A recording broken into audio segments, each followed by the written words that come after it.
Este final de la entrevista con Enrique Ochoa Antich, activista, político, también, por supuesto, escritor, conociendo un poco esta historia que se está escribiendo en Venezuela. Hemos tocado diferentes aspectos, hemos hablado de esa relación que desde hace muchos años se había tomado otra temperatura entre Estados Unidos y Venezuela, pero ahora nos quedamos a hablar un poco del venezolano, del sentir, de la psiquis, de cómo estamos en este momento, porque antes de ir a la pausa habíamos tocado esa palabra de la polarización, de que la historia reciente de Venezuela ha estado marcada por oficialismo y oposición,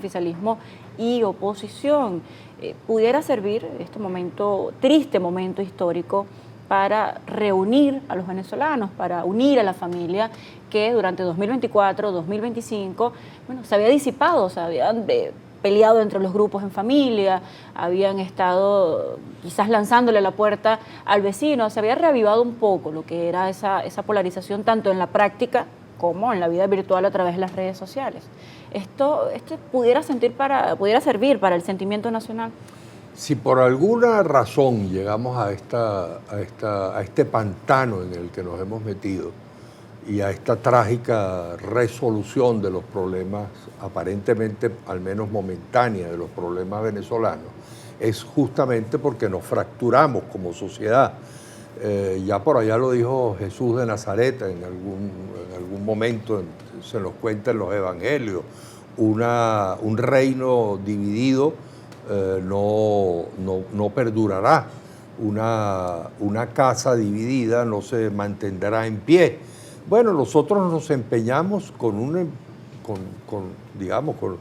una insistencia verdaderamente patológica durante décadas. Tenemos décadas confrontándonos de manera violenta, insultándonos.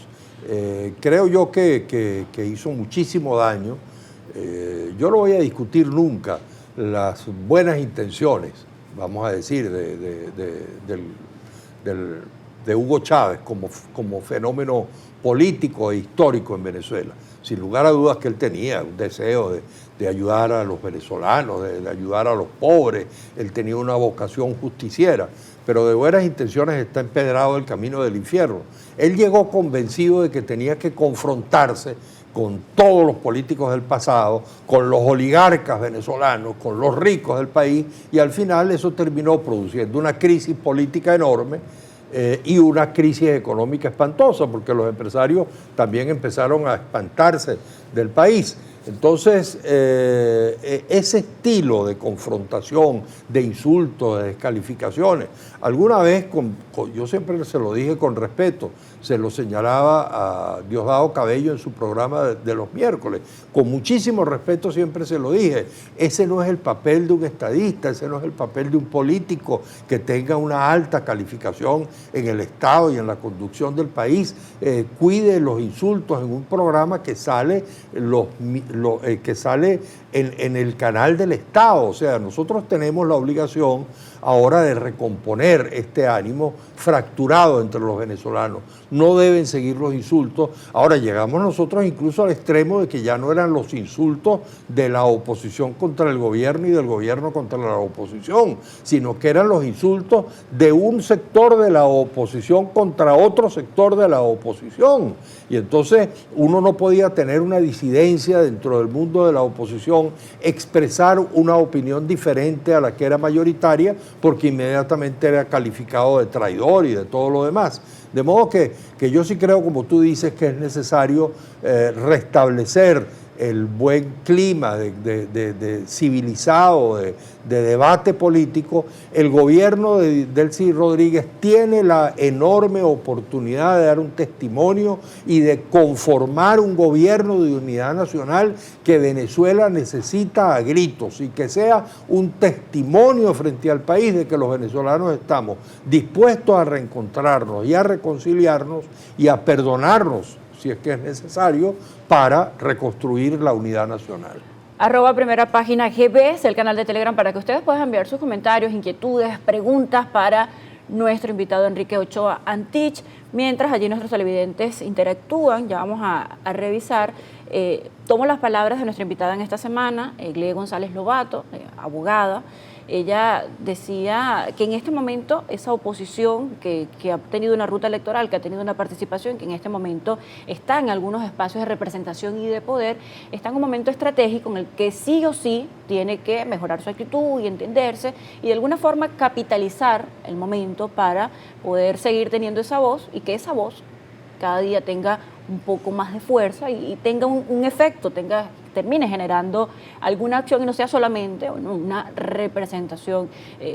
¿Qué tan estratégico, qué tan astuta tiene que ser esta oposición para poder capitalizar este momento histórico? Esa oposición de centro en la que yo he participado desde hace, al menos desde el año 15, 16, y quizás antes, porque desde que comenzó la ruta democrática en el 2006, cuando rectificamos los errores del 2002 y 2005 y todo lo demás, había ya una cierta oposición de centro, que después fue arrastrada por el extremismo, en particular a partir del año 2016 y 2017. Pero esa oposición de centro tiene, creo yo, ya a estas alturas un discurso, tiene unos valores, tiene unos principios, están allí planteadas las ideas centrales de que es necesario paz en el país, de que es necesario defender la soberanía en el país, de que es necesaria una apertura democrática en el país. Creo que hay valores, la idea de la reconciliación, la idea de que el cambio tiene que hacerse acordado, pactado, que tiene que haber un pacto, que el cambio tiene que ser con el gobierno. Esas son ideas que están allí. Lamentablemente a esa oposición de centro, cuando uno la observa, creo que tiene una debilidad, que es un pequeño archipiélago de partidos muy minúsculos y de organizaciones muy pequeñas que no terminan de conformarse en una dirección política. Ojalá que algunos liderazgos, algunas voces importantes de esa oposición tengan la iniciativa de sentarse alrededor de una mesa. Hay ejemplos bellísimos como el del Frente Amplio Uruguayo. Ellos lograron ser una alianza de diversos, donde hay muchas organizaciones, pero al mismo tiempo son un partido. Bueno, alguna vez nosotros le propusimos, algunos que estamos allí en esa oposición, a los diversos partidos, pónganse de acuerdo, tratemos de construir una sola referencia.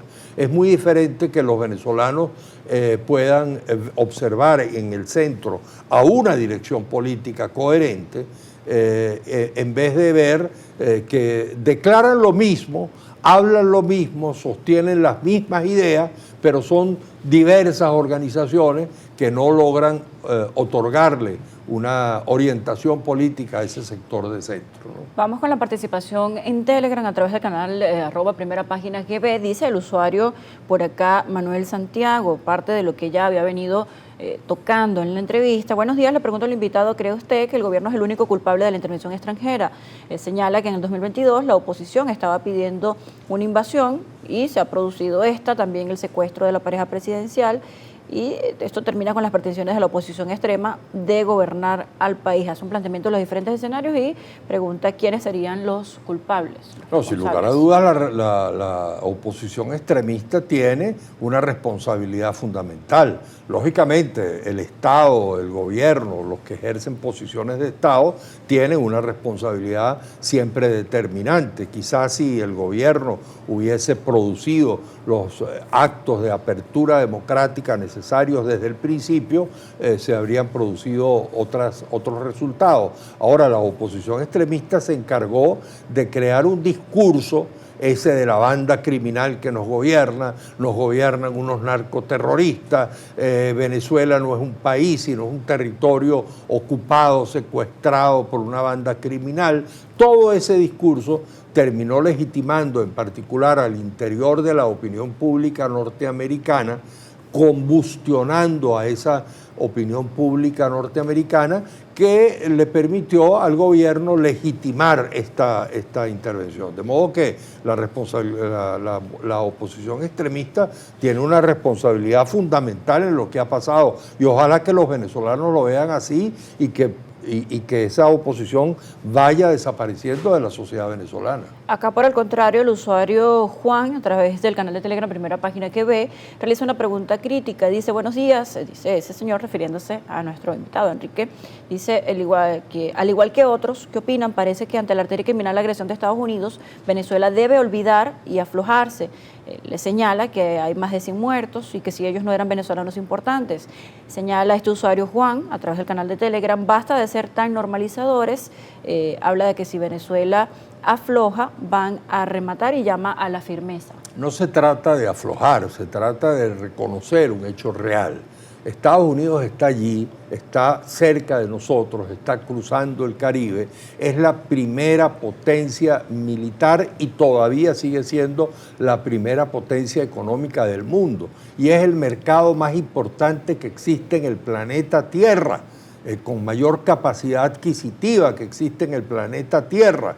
De modo que es por nuestro interés. Lamentablemente ocurrió así, no debió haber ocurrido así, pudo no haber ocurrido así, si el gobierno, los venezolanos en su conjunto, si todos los venezolanos nos hubiéramos unificado, hubiéramos podido haber quizás restablecido unas relaciones, esas que se fracturaron en mala hora en los tiempos de Chávez con Estados Unidos, podríamos haberlas restablecido sin que hubiese sido necesaria esta vergüenza y esta afrenta que hemos vivido los venezolanos el 3 de enero. Pero bueno, las cosas ocurrieron de esta manera. Está allí Estados Unidos, está con la posibilidad, con el deseo de hacer negocios en Venezuela porque necesitan petróleo. Venezuela tiene 300.000 millones, algunos dicen que 500.000 millones de barriles de petróleo. Aquí debajo de nuestra tierra es inaceptable que encima de esa tierra haya un país empobrecido, destruido, devastado, sin servicios, con problemas incluso de hambre. O sea, tenemos que lograr que con Estados Unidos se hagan los negocios petroleros necesarios, no es aflojar, está en nuestro interés hacerlo con soberanía, sin desplante y restablecer esa relación con los Estados Unidos. Ya para finalizar, el usuario Fuab Hansi, a través de primera página GB, canal de Telegram para la interacción, señala, responde a sus palabras, dice, buen día, es inaceptable que Trump pretenda negociar con nuestro petróleo, el pago lo administra él y todo lo que requiera el país obligatoriamente se debe comprar solamente a Estados Unidos.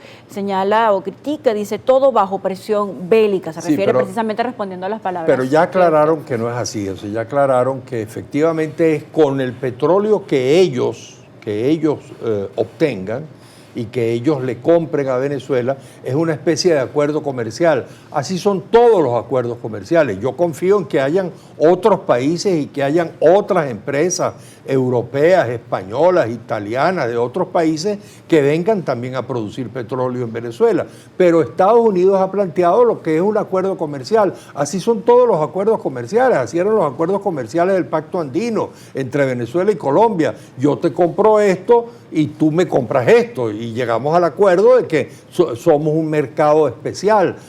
Así comenzó siendo el mercado común europeo.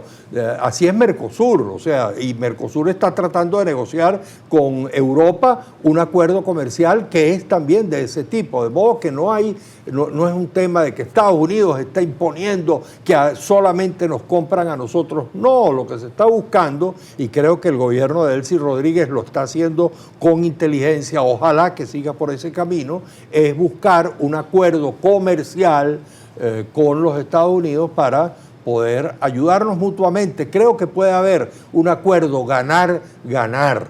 Lo terrible de Venezuela fue que entre gobierno y oposición y entre Venezuela y Estados Unidos siempre nos planteamos un acuerdo o una especie de solución suma cero. Si ganas tú, pierdo yo, si gano yo, pierdes tú. No, necesitamos una solución ganar-ganar, que es una en la cual ganemos todos, los Estados Unidos, y gane Venezuela y ganen los venezolanos. Bien, gracias por estar con nosotros. También a nuestros usuarios, Gilberto, Fausto, Oscar, Juan, Jesús Jaime, Henry Alvarado, Antonio Hurtado, Manuel Salinas, Giancarlo Rodríguez, Elio Bielma, muchísima interacción a través del canal de Telegram, Ernesto Elpidio Curvelo, Carlos Sierra. Bueno, nos hemos quedado sin tiempo, pero agradecemos también allí su audiencia y su participación a través de las diferentes plataformas sociales. Gracias, bueno, Enrique Ochoa Antich, muy agradecido. activista político y también escritor, analizando el escenario geopolítico y económico que vive Venezuela en este momento.